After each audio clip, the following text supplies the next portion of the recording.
आदरणीय दर्शकबिन नमस्कार, म हुँ मोहन। तपाईहरु अहिले हेर्दै हुनुहुन्छ वाउ टाइम च्यानल। तपाईहरु हाम्रो च्यानलमा नयाँ हुनुहुन्छ र अहिलेसम्म पनि हाम्रो च्यानललाई सब्स्क्राइब गर्नुभएको छ भने सब्स्क्राइब गर्नुहोला। हाम्रो च्यानलमा टेक्नोलोजी सम्बन्धी विभिन्न ट्रिक्स एन्ड टिप्स र विभिन्न मोटिभेसन भिडियोहरु अपलोड गर्दै आएका छौं, जुन हामीले अपलोड गरेको भिडियोले तपाईहरुको दैनिक जीवनलाई सहजीकरण गराउनेछ भन्ने हामी आशा राखेका छौं। त्यसैगरी आज हामीले लिएर आएका छौं तपाईहरुको चासो र गुनासोको विषय पेपल अकाउन्टलाई कसरी भेरिफाई गर्न सकिन्छ नेपालमा पनि भनेर चाहिँ धेरैले सोधिरहनु भएको थियो। हामीले युट्युबमा सर्च गरेर हेर्यौं भने विभिन्न ट्रिक्सहरु भेटिन्छ, तर हाम्रो त्यो ट्रिक्सले चाहिँ काम गर्दैन। त्यो हिसाबले भेरिफाई नभइसकेपछि हामीलाई चाहिँ धेरै दुःख भइरहेको हुन्छ। हामीले अनलाइनबाट विभिन्न ठाउँबाट टिकटक देखि लिएर अन्य ठाउँबाट अर्निङ गरेको पैसाहरु चाहिँ हामीले विथड्र गर्नको लागि चाहिँ हामीलाई पेपल अकाउन्ट चाहिन्छ। पेपल अकाउन्ट चलाउनका लागि चाहिँ हामीले नेपालमा हामीलाई अर्थराइज दिएको छैन। त्यस्तो हिसाबले चाहिँ हामीले विभिन्न ट्रिक्स अपनाएर चाहिँ नेपालमा पनि हामीले भेरिफाई पेपल अकाउन्ट चलाउन सक्छौं। त्यसको लागि चाहिँ तपाईहरुले ध्यान दिएर अन्तिमसम्म हेर्नु होला। तपाईहरुले धेरैको भिडियो हेरेर बनाइराख्नु भएको थियो भने त्यो सबै फेक हुन्। अब तपाईले 100% यसबाट चाहिँ हामीले नेपालमा भेरिफाई अकाउन्ट बनाउन सकिन्छ। मेरो चाहिँ अलरेडी भेरिफाई अकाउन्ट छ, तपाईहरुलाई चाहिँ म देखाउन गइरहेको छु। तल डिस्क्रिप्सनमा पनि गएर हेर्नु होला, मैले यो लिंक राखिदिएको छु www.paypal.com/cy/home। यो हान्नु अथवा तल राखिदिएको छु मैले डिस्क्रिप्सनमा, त्यहाँबाट पनि तपाईले हेर्न सक्नुहुन्छ यसमा। र तपाईले मोबाइलबाट पनि गर्न सक्नुहुन्छ, मोबाइलबाट गर्ने पनि हुन्छ र मैले ल्यापटपमा तपाईहरुलाई देखाइरहेको छु। इन्टर गर्नु होला। यति गरिसकेपछि तपाईले यहाँनिर देख्न सक्नुहुनेछ। तपाईले अरु साइटबाट चाहिँ नबनाउनु होला है, फेरि मलाई गाली नगर्नु होला। मैले जुन लिंक देखेको छु यसबाटै गर्नु होला, भएन भने नगर्नु भन्नु होला है मलाई। तपाईहरुलाई चाहिँ म राम्रोसँग बुझाउने छु, अन्तिमसम्म हेर्नु होला। तपाईले विभिन्न ठाउँबाट अर्निङ गरेको पैसा निकाल्न अथवा तपाईले विभिन्न अनलाइनमा हामीले पेमेन्ट गर्नका लागि चाहिँ यो पेपल अकाउन्ट एकदम नेपालको लागि बेस्ट छ। नेपालबाट पनि हामीले चाहिँ भेरिफाई पेपल अकाउन्ट बनाउन सक्छौं। त्यसको लागि चाहिँ हामीले मैले जुन दिएको छु paypal.com/cy/home भनेर चाहिँ हान्नु होला। तल मैले डिस्क्रिप्सनमा राखिदिएको छु लिंक, त्यसमा तपाईले गएर क्लिक गर्नु होला। र यति यो खालको ड्याशबोर्ड तपाईले देख्न सक्नुहुन्छ। अनि यहाँ साइन अपमा क्लिक गर्नुस् है। साइन अपमा क्लिक गरिसकेपछि यहाँनिर कन्ट्री छ है, कन्ट्री चोइस गर्नुपर्ने ठाउँ छ, यसमा यही छोडिदिनु होला, साइप्रस नै छोडिदिनु होला है। अनि तलतिर यहाँनिर पर्सनल अकाउन्ट र बिजनेस अकाउन्ट भन्ने छ, बिजनेसमा छुनु होला है। बिजनेस अकाउन्टमा तपाईले कन्टिन्यू गर्नु होला। बिजनेसमा टिक लगाएर कन्टिन्यू गरिदिनुस्। यहाँनिर तपाईलाई आफ्नो इमेल एड्रेस राख्नु होला। म मेरो इमेल एड्रेस मेरो त अलरेडी छ, तपाईहरुलाई देखाउनलाई बनाएको है। एउटा यो मैले चाहिँ एउटा डेमो देखाउँदै छु है, तपाईलाई म भेरिफाई नै गराएर देखाउँछु। यो तपाईले पासवर्ड राख्नुपर्ने हुन्छ। नेक्स्ट गरिदिएपछि तपाईले इमेल एड्रेस हानुस्, नेक्स्ट गर्नुस्, त्यसपछि यहाँ पासवर्ड राख्नुपर्ने हुन्छ। पासवर्डमा के भन्छ 8 वटा भन्दा माथिको 20 वटा सम्मको हुनु पर्यो, एउटा अल्फाबेट हुनु पर्यो, अरु स्मल हुनु पर्यो र सिम्बल पनि मिसिएको हुनुपर्छ भन्छ। त्यसको लागि तपाईलाई म सजिलो लागि के भन्छु भने म तपाईलाई पासवर्ड पनि भनिदिन्छु है। एउटा क्यापिटल अक्षर हान्नुस् है, सुरुको क्यापिटल अक्षर, ठुलो अक्षर, अनि अरु स्मल हान्नुस्।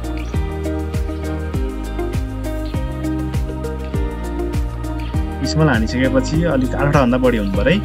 अनि अब एउटा सिम्बल छाउनुस्, एउटा @ हान्नुस्, अनि 1 2 3 मा एउटा अंक हान्नुस् है। ल यो सबैमा टिक लागेको छ। अब कन्टिन्यू गरिदिनुस्। बिजनेस कन्ट्याक्ट भनेको छ, यहाँनिर आफ्नो रियल नाम हान्नु होला। यहाँनिर बिजनेस डिटेल्स तपाईले देख्न सक्नुहुन्छ। यहाँनिर फुल नेम हान्नु होला। यहाँनिर टिक छैन भने टिक लगाउनु होला है।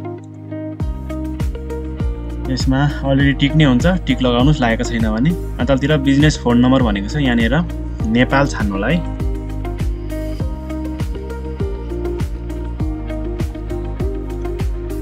नेपाल कन्ट्री यहाँनिर चोइस गर्नुस्। अनि यहाँनिर तपाईहरुले सकेसम्म एनसेलको नम्बर राख्नुस् है। मैले एनसेलको मेरो युज गरिसकेको भएकोले त्यतिकै तपाईहरुलाई म एनटीसी देखाउँछु। एनटीसीमा अलिकति प्राय प्रोब्लम आउँछ, एनसेलमा एकदम प्रोब्लम आउँदैन। एनटीसी सकेसम्म नराख्नुस् है, मैले चाहिँ तपाईहरुलाई डेमो भएकोले राखेको हो। अब यहाँनिर तलतिर बिजनेस एड्रेस भनेको छ, आफ्नो रियल राख्नुस् है, रियल एड्रेस राख्नुस् है। सेकेन्डमा दिए पनि हुन्छ, नदिए पनि हुन्छ, म चाहिँ राखिदिन्छु।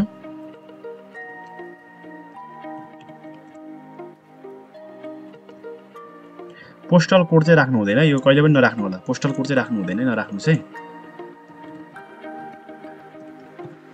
सिटी राख्नुस्,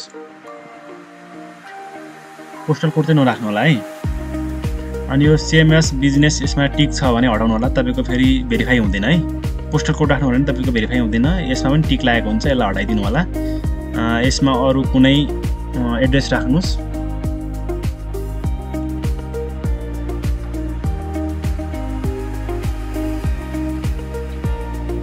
आफ्नो रियल कुनै आफ्नो ठाउँकै नाम राख्नु होला। अनि तल्लोमा चाहिँ टिक लाउनु होला, दुईटा टिक लाउने, यसमा चाहिँ टिक हटाउने, अनि यो एड्रेस भर्ने। यो राख्नु भयो भने तपाईको के हुन्छ भने भेरिफाई हुँदैन है। अब एग्री एन्ड क्रिएट अकाउन्ट गरिदिनुस्। माथि सर हेर्नुस् है, मिस्टेक पनि हुनु भएन। बिजनेस अकाउन्ट हामीले सुरुमा के गर्यौं, एड्रेस हान्यौं, त्यसपछि त्यहाँनेर हामीले इमेल एड्रेस राख्यौं, पासवर्ड राख्यौं भेरिफाई, त्यसपछि नेक्स्ट गरेपछि यो ठाउँ आयो बिजनेस अकाउन्ट, हामी यो कन्ट्याक्ट राख्छौं, यहाँनेर मोबाइल नम्बरहरु राख्छौं सबै। यसरी राखेर बिजनेसमा मोहन आफ्नो रियल नाम राख्छौं। यहाँ हेर्नु होला है, एकचोटी राम्रोसँग हेर्नु होला है। मोबाइल नम्बर राख्ने, पोस्टल कोड राख्नु भएन, अनि यसमा टिक लाउनु भएन, यहाँनेर एउटा एड्रेस राखिदिने हो। अनि यो तलतिरको दुईटामा टिक लगाउने मजाले, अनि त्यसपछि एग्री गरिदिने है। नबिर्सिनु होला, त्यस्तो गाह्रो छैन। तपाईले थोरै अप्ठ्यारो मान्नु हो भने चाहिँ मात्रै गाह्रो लाग्ने हो। अब यहाँनेर हेर्नुस् के छ, इन्डिभिजुअल राख्नुस्, एउटा कुनै राख्नुस्, इलेक्ट्रोनिक्स स्टोर राख्दिएँ ल मैले। वेबसाइट यो अप्सनल हो, नभरे पनि हुन्छ। यसमा पेपल स्टार छ, सीसी स्टेटमेन्ट नेम भन्छ, यसमा तपाईले आफ्नो नाम राख्नु होला है। फर्स्ट नेम मात्रै राखे पुग्छ, त्यसपछि कन्टिन्यू गरिदिनुस्। तपाईको डेट अफ बर्थ राख्नुस्,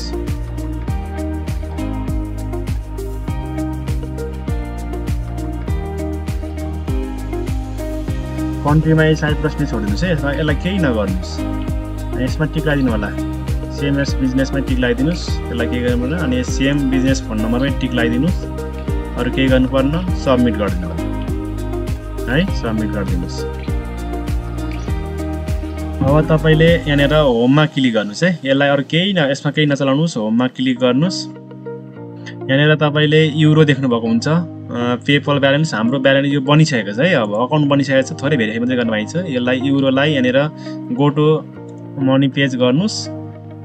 यसलाई मेकअप प्राइमरीमा चाहिँ युएस डलर राख्नुस्, हामीलाई सजिलो हुन्छ हिसाब गर्न, यताउता कति ब्यालेन्स छ भन्ने कुरा बुझ्नको लागि सजिलो हुन्छ। युएस डलर राखिदिनुस्, मेक युएस प्राइमरी गरिदिनुस्, यो डोन भइसक्यो। अब यहाँ हामी होममा क्लिक गरेर हेर्छौं, यहाँ युएस डलर देखाइसकेको छ। अब हामीलाई कुरा के बुझ्नु पर्यो भने यहाँनेर जानु होला है। जस्तै तपाईको इमेल एड्रेसमा जानु होला, इमेलमा जानुस्, एउटा मेल आएको हुन्छ, कन्फर्म योर इमेल अकाउन्ट भने चाहिँ कन्फर्म इमेल गरिदिनुस्। कन्फर्म गरिदिनुस्, आफूले राख्नु भएको पासवर्ड के छ त्यो राख्नु होला। हामीले मोबाइल र इमेल एड्रेस मात्रै कन्फर्म गरे पुग्छ है, हामीले भेरिफाई गर्नुपर्छ। यहाँनेर भेरिफिकेसन हुँदैछ, भेरिफाई भइसकेको छ। अब मैले भनेको थिएँ नि तपाईहरुलाई, मैले चाहिँ एनटीसीको नम्बर राखेको छु मेरो, तपाईहरुले एन्सर राख्नु होला। अब यहाँनेर मोबाइल नम्बर भेरिफाई गर्न खोज्छ, यहाँनेर एउटा कोड आउँछ, नेक्स्ट गरिदिनुस्। मोबाइलमा कोड आउँछ, त्यो कोड यहाँ हाल्नु होला है। तपाईको यही खालको यसरी इमेललाई भेरिफाई गर्नु होला। तपाईको इमेलमा कन्फर्मेसन यसरी आयो, कन्फर्मेसन तपाईले कन्फर्मेसन आइडी भएको छैन भने 2-3 पटकसम्म ट्राई गर्नु होला, कन्फर्म भइहाल्छ। अनि तपाईको यता म तपाईलाई देखाउँदिन यहाँको चाहिँ, किनकि आफ्नो यो पर्सनल आइडेन्टिटी हिडन गर्नको लागि यहाँ म तपाई अरु चाहिँ देखाइन्न। मात्र त्यही बुझ्नु होला, तपाईले मोबाइल नम्बर र इमेललाई भेरिफाई गरिसकेपछि अरु केही गर्नु पर्दैन यसमा है, अरु केही गर्नु पर्दैन। तपाईहरुलाई आजको हाम्रो भिडियो कस्तो लाग्यो, सल्लाह सुझाव र प्रतिक्रिया दिन नभुल्नु होला भन्दै अर्को भिडियोमा भेट्ने बाचाका साथ आज म बिदा चाहन्छु। हस्त, बाइ बाइ।